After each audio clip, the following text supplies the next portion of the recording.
Yan, tara po, magluto muna tayo ng ating paksiw na bangus. Paksiw na bangus po ang menu natin today. Bumili nga po pala ako kanina sa palengke. Pagkagising ko po, nagpunta po muna ang palengke. Ito nga po, wala pa po akong hilamos, wala pa po akong sukulay. Nagpunta na po ang inyong inday sa palengke kanina para po makabili lang ng isda.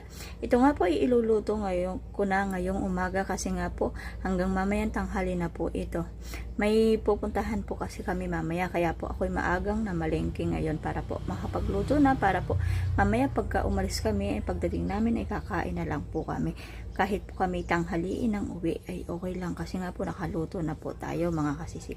Ito po ang ating bangus na ating ipapaksiw ngayon mga kasisiko. Ayan po ang ating bangus mga kasisi ko. Ito nga po ay aking huhugasan muna mga kasisi ko. Pero nabanlawan ko na po yan. Pero aayusin pa po natin yung paglilinis niya mga kasisi ko. Tatanggalin po natin yung mga ano-ano niya, itim-itim niya po. At saka po, nga pala po ay ito, nakaani po ako ng ampalaya dito sa aking bakuran. Naaanihan ko na po yung aking tanim. Ito po ay magulang na, hindi po siya lumaki. Kaya po ganyan. Sayang po kasi kung hindi ko siya kukunin, mabubulok lang siya o may mga kain na po siya ng hayop. At yan nga po ang pinakamasarap sa ating paksiw. Meron po tayong ampalaya. At ito nga po pala ang ating ingredients. May sili po akong binili, siling haba, tsaka po sibuyas, bawang at luya.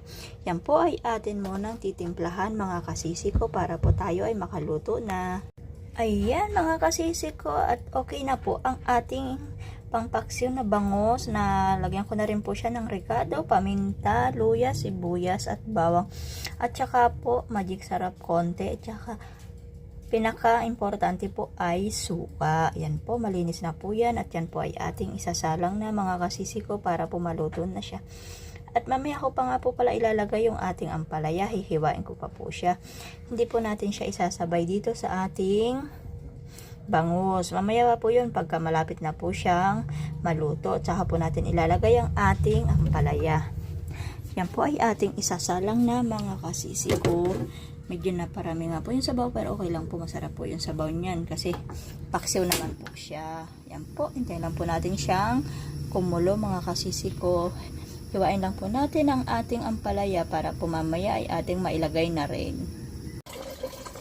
Ayan nga po mga kasisi ko, kumukulo na po ang ating paksiw na bangus. At ayan na po ang at maya-maya ko pa rin po ilalagay ang ating ampalaya para po magluto pa siyang kaunti. Madali lang naman pong maluto yun mga kasisi ko. At ito na po mga kasisi ko ang